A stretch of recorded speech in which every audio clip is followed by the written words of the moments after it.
पर इन 2 सालों में ही सरकार के जो देवतुल्य कार्यकर्ता हैं भारतीय जनता पार्टी के, उनमें आक्रोश फूट पड़ा है।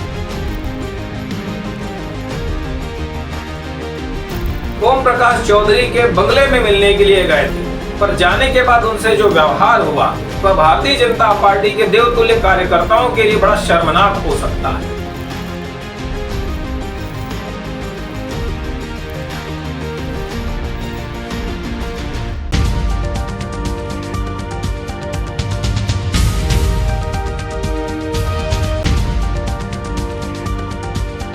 दिसंबर में भारतीय जनता पार्टी की सरकार को 2 साल पूरे हो जाएंगे।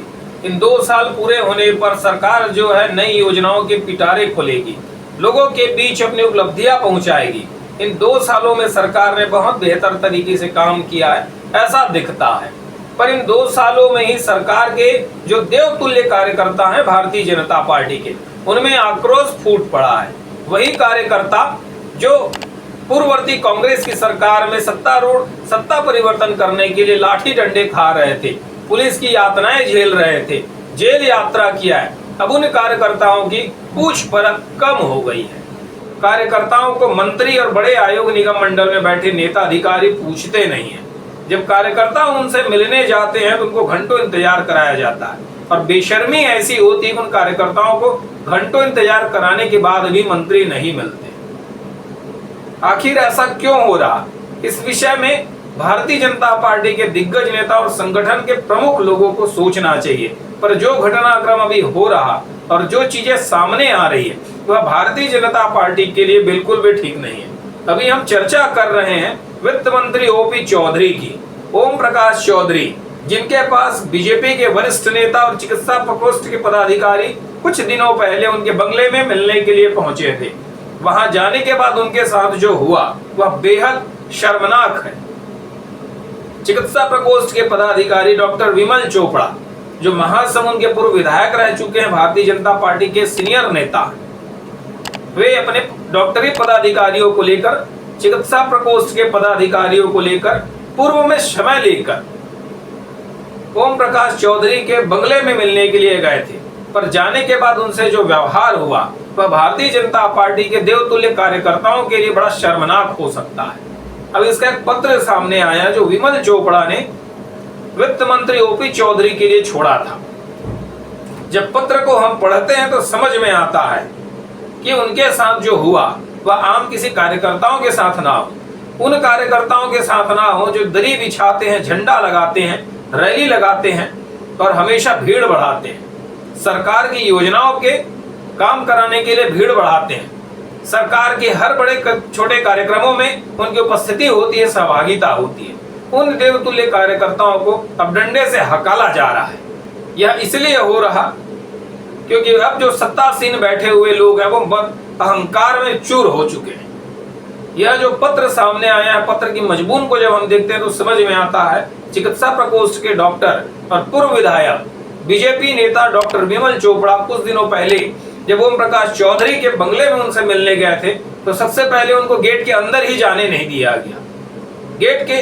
गेट पर तैनात गार्ड ने उनसे बदतमीजी की, उनको रोक के रखा। फिर उन्होंने मंत्री के जो पीए हैं दुर्गेश को उन्होंने फोन लगाया। उनसे फोन लगाने के बाद उनसे बात हुई, तब गार्ड ने उनको अंदर आने की अनुमति दी। वहां जाने पर उनको लगभग 1 से 1.5 घंटे तक इंतजार कराया गया। यह सब कुछ तब हुआ जब पूर्व में ओपी चौधरी से विमल चोपड़ा ने पहले ही बात कर चुका था। पहले ही वो इसकी अनुमति ले चुके थे कि हम आपसे मिलने के लिए आने वाले। पूर्व अनुमति होने के बाद यह स्थिति थी। तो समझिए कोई पहली बार अगर व्यक्ति वहां उनके बंगले में जाए, उनके निवास में जाए, तो उनके साथ कैसा सलूक किया जाएगा। वहां लगभग 1 से 1.5 घंटे तक विमल चोपड़ा इंतजार करते रहे और उनके साथ जो मौजूद डॉक्टर है कि वित्त मंत्री ओपी चौधरी का आने का और उनसे अपनी बातों को रखने का इंतजार करते रहे, पर वित्त मंत्री ओपी चौधरी नहीं आए। अंततः जिसके बाद निराश होकर विमल चोपड़ा और उनके प्रतिनिधि मंडल जो है उन्होंने एक पत्र लिखा और पत्र में सारे घटनाक्रम को विस्तार से लिखते हुए उन्होंने एक पत्र उनके पीए के नाम छोड़ दिया, जिसमें उन्होंने इस घटनाक्रम का उल्लेख किया कि उनके साथ किस तरीके से दुर्व्यवहार हुआ। विमल चोपड़ा कोई अपनी निजी समस्या को लेकर नहीं गए थे, जैसा उन्होंने पत्र में लिखा है। वे चिकित्सा प्रकोष्ठ से जुड़े हुए स्वास्थ्य समस्याओं से जुड़े हुए समस्याओं को लेकर, हो सकता है वित्त विभाग में कुछ फाइलें स्वास्थ्य विभाग को लेकर अलग प्रकार की अड़चने आ रही हैं, उनकी वो चर्चाएं करना चाह रहे हैं। उन समस्याओं को लेकर वो गए थे, पर वहां पे उनके साथ जो दुर्व्यवहार हुआ वह अब पब्लिक डोमेन में आ चुका है। और जब यह पत्र पब्लिक डोमेन में आया, सोशल मीडिया के माध्यम से तेजी से वायरल हो रहा है, जिसके बाद उन मंत्रियों के बारे में, उन नेताओं के बारे में जो देवतुल्य कार्यकर्ताओं का तिरस्कार कर रहे हैं, उनको लेकर तंज कसे जा रहे हैं। ओम प्रकाश चौधरी के बारे में आपको बताना चाहूंगा। वर्तमान मौजूदा सरकार में सबसे पावरफुल मंत्री हैं, पढ़े लिखे तेज तर्रार आईएएस रहे हैं। साल 2018 में चुनाव के कुछ महीनों पहले भारतीय जनता पार्टी में वो शामिल हुए थे। भारतीय जनता पार्टी में शामिल होने के बाद उनको रायगढ़ संभाग के विधानसभा से उनको टिकट दिया गया था, पर पहले चुनाव में वो बुरी तरीके से हार गए। 5 साल उन्होंने परिश्रम किया और इन 5 सालों के परिश्रम करने के बाद साल 2023 में चुनाव के दौरान प्रधानमंत्री नरेंद्र मोदी और अमित शाह ने ये कहा था कि आप रायगढ़ से इनको चुनाव जिताइए और उनको मैं बड़ा आदमी बनाऊंगा। तो क्या इसीलिए उनको बड़ा आदमी बनाया गया था? क्या बड़ा आदमी बनने की यही एक लक्षण होते हैं कि जो देवतुल्य कार्यकर्ता हैं और कार्यकर्ता के साथ एक वरिष्ठ पदाधिकारी, उनके साथ इस तरीके का दुर्व्यवहार किया जाए? क्या इसी दिनों के लिए ही देवतुल्य कार्यकर्ताओं ने अपने लोगों को चुनाव जिताया था, उनको सिर आंखों में बिठाया था?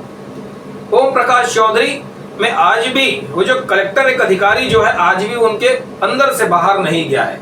शायद इसीलिए 10 सालों के बाद भी वो राजनीति का कखरा नहीं सीख पाए हैं और अधिकारियों के आसपास चारों आभा मंडल में घिरे रहते हैं। साल 2005 बैच के सारे अधिकारी बड़े बड़े महत्वपूर्ण पदों में हैं, क्योंकि साल 2005 बैच के ही ओम प्रकाश चौधरी कलेक्टर रहे हैं। अब जिस तरीके से यह पत्र वायरल हो रहा है, यह भारतीय जनता पार्टी के और संगठन के वरिष्ठ लोगों को सोचने पे मजबूर कर देगा। आखिर ऐसी स्थितियां सिर्फ 2 सालों के भीतर ही क्यों निर्मित हुई?